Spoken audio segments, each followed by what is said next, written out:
கண்டிப்பா கரெக்ட் பண்ணக்கூடிய ஒரு மிஸ்டேக். கா கிட்ட ஃப்ரெஷ்ஷா நீங்க பிரெத் எடுத்து சொல்லும் போது இந்த விஷயங்களை நீங்க கரெக்டா தெளிவா புரிஞ்சுக்கிட்டீங்கன்னா, மயங்கினேன் சொல்ல தயங்கினேன் வேற வேற ஸ்வரங்களோட டோனை மாத்தி ரேகாமபா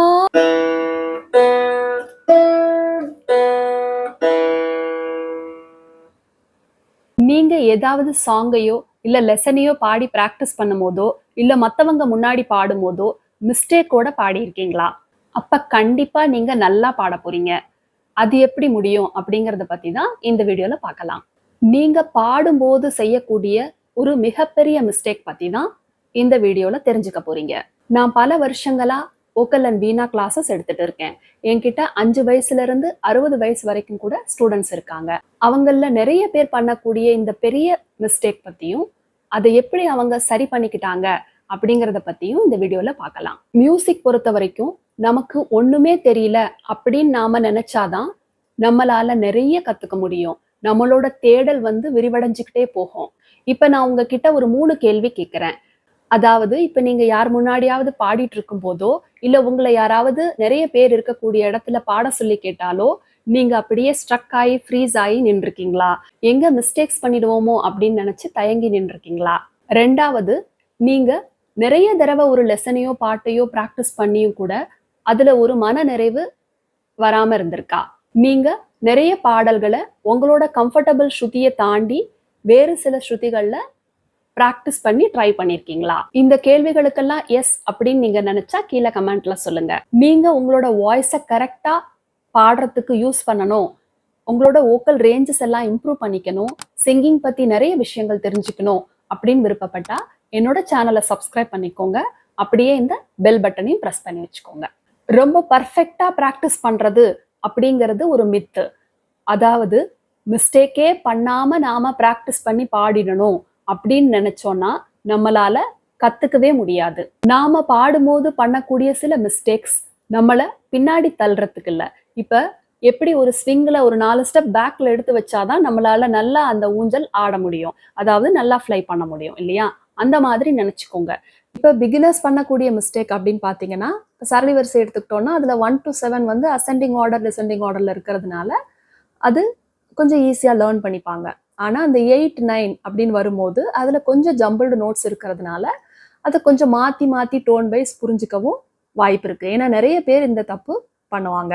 அதாவது இப்ப 8th சரி கமா பாமா கரி அப்படின்னு இருக்கிறத பாமா தாப்பாங்கிற மாதிரி பாடுறதும், அதே மாதிரி 9th இருக்கக்கூடிய அந்த மாப்பா காமா அந்த மாதிரி இதை மாப்பா தனி மாதிரி பாடுறதும், இந்த மாதிரி ஸ்வரங்களை மாத்தி மாத்தி புரிஞ்சு ஒரு மிஸ்டேக் பண்ணக்கூடிய வாய்ப்பு இருக்கு. ஆனா அதை பத்தி ஒரி பண்ண வேண்டாம். நீங்க அப்படி மிஸ்டேக் பண்ணும்போது கண்டிப்பா உங்களோட டீச்சர் அந்த மிஸ்டேக்கை கரெக்ட் பண்ணுவாங்க.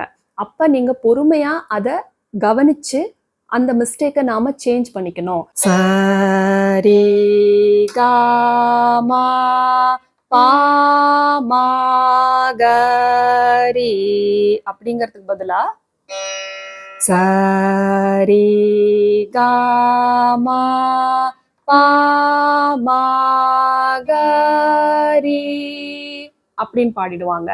இல்ல சானி தா மா பத நீ இத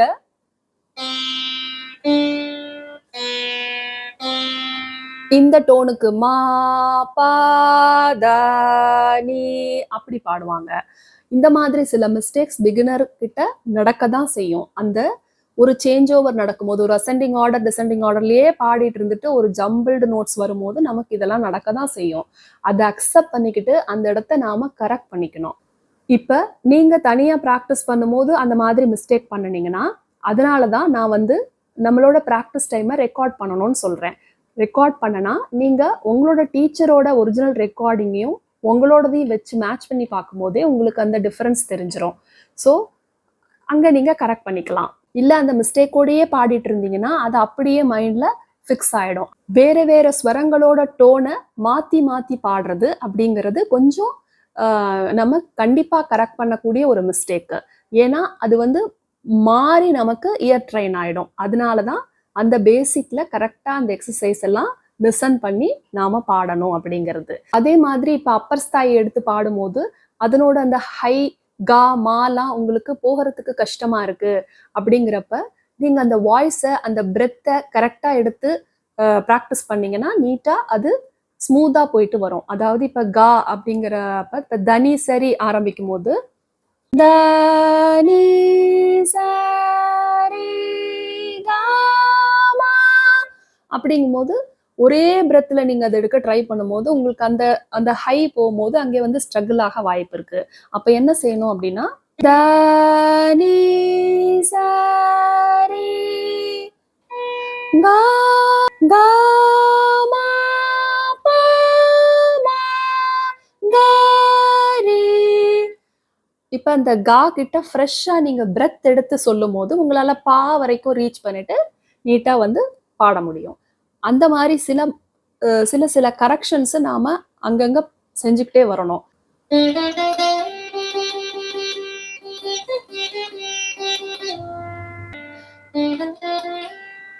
ரிகம பா ப ப ப ப ப பா ப ப ச ப த பா ப ப மா ரிகம பா ப ப ப ப ப பா ப ப ச ப த பா ப ப மா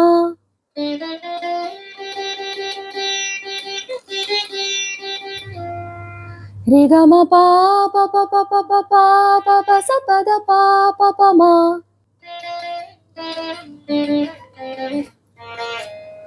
மம பாக மாரிகா சரி நித ரசனிதபா. இப்ப நான் ஒரு சில விஷயங்கள் சொல்றேன். இந்த விஷயங்களை நீங்க கரெக்டா தெளிவா புரிஞ்சுக்கிட்டீங்கன்னா உங்களால கான்ஃபிடென்ட்டா நல்லா பாட முடியும்.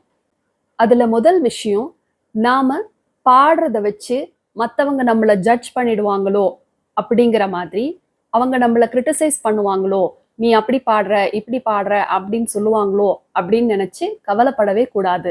நாம அந்த மாதிரி நிறைய விஷயங்களை கேட்க பழகிக்கணும். அதாவது அப்படி கேட்க கேட்க தான் நம்மளே இம்ப்ரூவ் பண்ணிக்க முடியும். நம்மளோட சிங்கிங்கை நாம இன்னும் கொஞ்சம் அப்படின்னு சொல்லி நிறைய இம்ப்ரூவ் பண்ணிக்க முடியும்.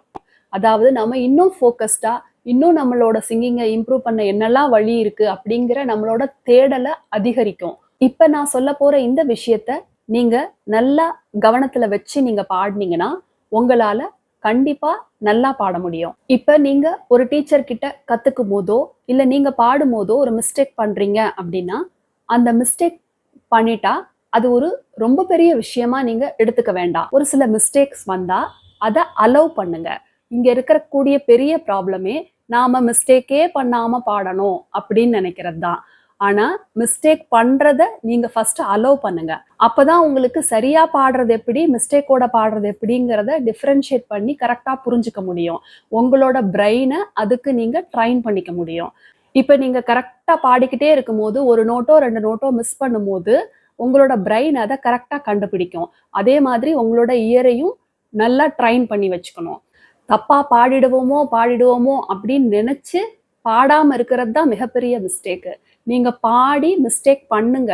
அப்பதான் நீங்க அடுத்தடுத்த தடவை பாடும்போது ரொம்ப ஃபோக்கஸ்டா எங்க மிஸ்டேக் பண்ணணும் அப்படிங்கிறத தெரிஞ்சுக்கிட்டு அதை கரெக்ட் பண்றதுக்கான ஒரு முயற்சி எடுப்பீங்க. இப்ப பாடும்போது நமக்கு நாமே ஒரு சின்ன சின்ன கோல்ஸ் வந்து செட் பண்ணிக்கணும்.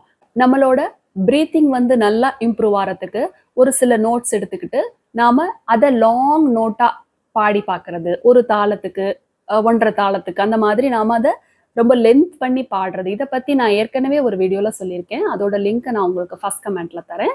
நீங்களும் போய் பார்த்து செக் பண்ணுங்க. அந்த மாதிரி லென்த்தா நோட்டு பாடி நாம சஸ்டெயின் பண்ணி நம்மளோட பிரெத்தை டெவலப் பண்ணிக்கிறது. அதே மாதிரி ஒரு ஃபாஸ்ட் ஃப்ரேஸ் எடுத்து அதை இந்த தாளத்துக்குள்ள நாம கரெக்டா பாடணும் அப்படின்னு நினைச்சு அதுக்கு முயற்சி பண்றது. இந்த மாதிரி எல்லாம் செய்யும் போது உங்களோட பிரீத்திங் கெப்பாசிட்டி அது வந்து நல்லா டெவலப் ஆகும். அதே மாதிரி உங்க பாடியும் அதுக்கு வந்து நல்லா ட்ரைன் ஆகும். மயங்கினேன் சொல்ல தயங்கினேன் உன்னை விரும்பினேன் உயிரே தினம் தினம் முந்தன் தரிசனம் பெருத்த வைக்குதே மனமே. இப்ப ஹை ரேஞ்ச்ல பாடணும் அப்படிங்கும் போது நாம ஒரு ஸ்ருதியா இன்க்ரீஸ் பண்ணி வச்சு நாம சில எக்ஸசைஸ் நாம பண்ணும்போது நம்மளோட வோக்கல் ரேஞ்சஸை இம்ப்ரூவ் பண்ணிக்கிட்டே போறோம். நம்ம இந்த ஸ்ருதியில தான் பாட முடியும் அப்படின்னு ஃபிக்ஸ் ஆகி நிக்காம நிறைய ஸ்ருதிகள்ல நம்ம ட்ரை பண்ணும்போது, ஓ! நம்மளாலயும் இந்த இந்த அளவுக்கு ஹைல நம்ம வாய்ஸ் போகுமா? அப்படிங்கிறது நமக்கே ஒரு ஆச்சரியத்த குடுக்கும். அடுத்து நாம பாடி பிராக்டிஸ் பண்ணும்போது, நாம ஒரு மிரர் முன்னாடி பிராக்டிஸ் பண்ணி பழகணும். அதாவது இப்ப நெறைய பேர் முன்னாடி நம்ம பாடணும் அப்படிங்கும்போது, ஒரு தயக்கம் இருக்கும். அந்த தயக்கத்தெல்லாம் போக்குறதுக்கு, அப்படி மிரர் பார்த்து பாடும்போது, நம்மள நம்மளே பார்த்து பாடும்போது, நமக்கு ரொம்பவே கான்ஃபிடன்ஸ் இன்கிரீஸ் ஆகும்.